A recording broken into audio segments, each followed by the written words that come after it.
Chapter 47. Joseph went and told Pharaoh, My father and brothers, with their flocks and herds and everything they own, have come from the land of Canaan and are now in Goshen. He chose 5 of his brothers and presented them before Pharaoh.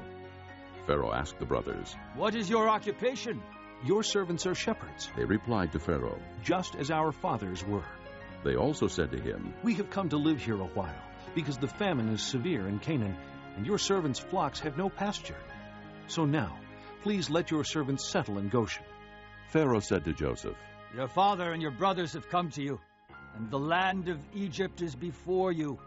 Settle your father and your brothers in the best part of the land. Let them live in Goshen. And if you know of any among them with special ability, put them in charge of my own livestock. Then Joseph brought his father Jacob in and presented him before Pharaoh. After Jacob blessed Pharaoh, Pharaoh asked him, How old are you?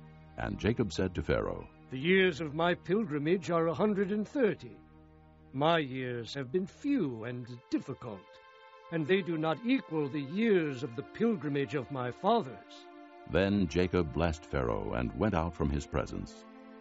So Joseph settled his father and his brothers in Egypt, and gave them property in the best part of the land, the district of Ramesses, as Pharaoh directed. Joseph also provided his father and his brothers and all his father's household with food, according to the number of their children. There was no food, however, in the whole region, because the famine was severe. Both Egypt and Canaan wasted away because of the famine. Joseph collected all the money that was to be found in Egypt and Canaan in payment for the grain they were buying, and he brought it to Pharaoh's palace.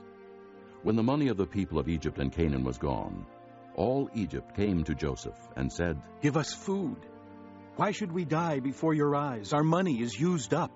Then bring your livestock. said Joseph. I will sell you food in exchange for your livestock, since your money is gone.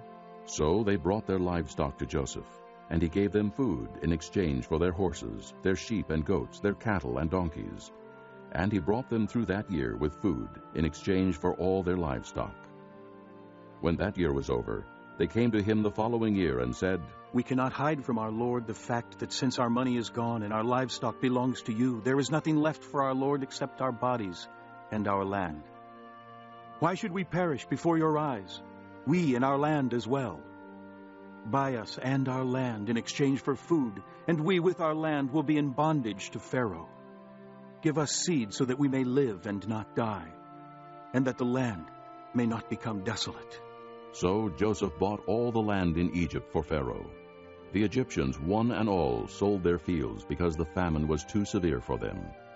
The land became Pharaoh's, and Joseph reduced the people to servitude, from one end of Egypt to the other.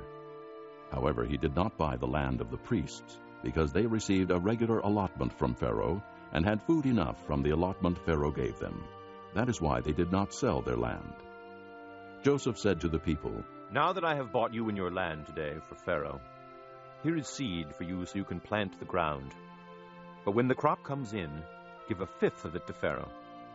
The other 4/5 you may keep as seed for the fields and as food for yourselves and your households and your children.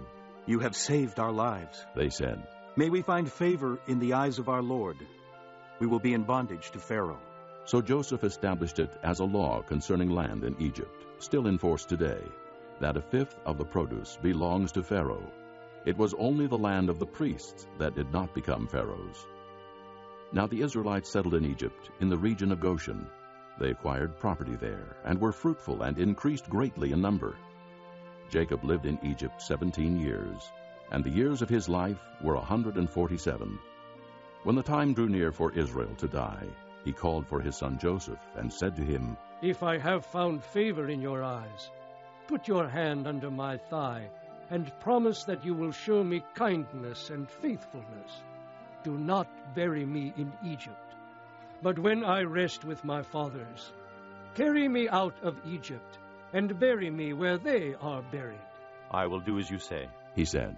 Swear to me, he said. Then Joseph swore to him, and Israel worshipped as he leaned on the top of his staff.